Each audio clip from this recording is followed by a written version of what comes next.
Olá, Pai Senhor, tudo bem? Meu nome é Lucas Braga.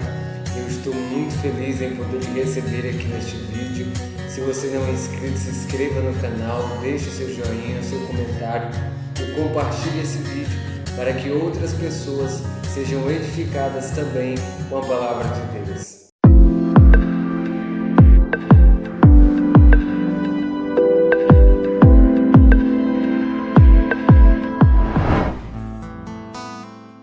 A minha reflexão com você é no Evangelho segundo escreveu João, capítulo 11, versículo 3, que diz assim: Mandaram-lhe, pois, suas irmãs dizer a Jesus: Senhor, eis que está enfermo aquele a quem tu amas.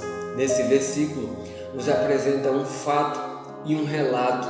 O relato é que as irmãs de Lázaro, Marta e Maria, mandam o mensageiro ir até Jesus, levar a notícia do que eles estão vivendo dentro de casa. A notícia é que elas estão passando por crises na saúde de Lázaro, crise na família e que está afetando o emocional delas. Então, parece que não vai passar esse momento, porque a crise traz angústia, a angústia traz o medo traz a ansiedade e cria expectativa da vitória, do milagre, e o milagre não vem, a vitória não vem e a situação fica cada vez mais pior. Então, elas tomam uma atitude sábia, uma atitude madura de chamar Jesus, de levar a notícia para Jesus do que eles estão vivendo, para que Ele intervenha na situação delas. Da mesma forma, fizeram os discípulos de João Batista. Quando João Batista foi decapitado, seus discípulos pegaram o corpo dele e levaram para o sepulcro. Depois de sepultarem o corpo de João, foram até Jesus anunciar o que tinha acontecido. E eles levaram a notícia para Jesus. Não foi para que Jesus ressuscitasse João, pelo contrário, é para que trouxesse um alívio no coração deles. Tem pessoas que têm contado para tem contado para outro a sua situação e parece que não passa, o vazio continua lá dentro.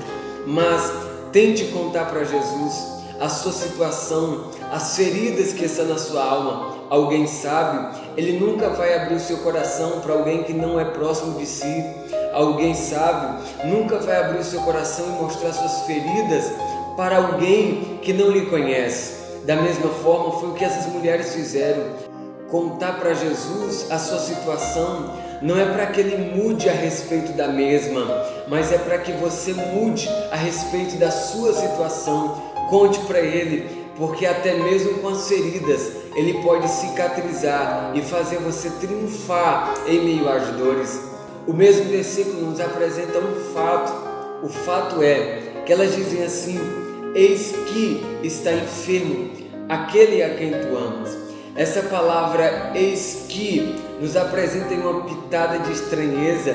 É tipo como se elas estivessem dizendo assim: olha Jesus, nós o amamos e se pudéssemos, faríamos com que ele ficasse bom imediatamente. No entanto, tu amas também. E ele continua da mesma forma, e sabemos que se o Senhor pedir a Deus, Ele há de te conceder um milagre na vida do nosso irmão. Então, preste bem atenção, Jesus.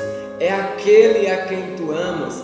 Não basta mais nada depois dessas palavras, porque quem ama tem pressa em ajudar.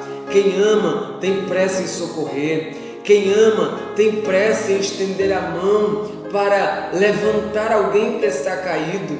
Mas aqui elas estão tratando é com Jesus, e com Jesus é diferente. Algumas pessoas pensam que quem é amado por Jesus não passa por feridas, não passa por dor. É bem verdade que se os discípulos de Jesus não passassem por feridas ou não fossem feridos, eles seriam pouco úteis no reino de Deus, porque homens demasiadamente firmes e fortes tendem a ser soberbos, até impiedosos, rudes, e às vezes é preciso passar pela fornalha para que amoleçam a dureza de seu coração, e às vezes a fornalha a dor, a fornalha a ferida. Charles Spurgeon disse assim: no jardim de Deus, assim como no jardim dos homens, há frutos que precisam ser feridos para que amadureçam.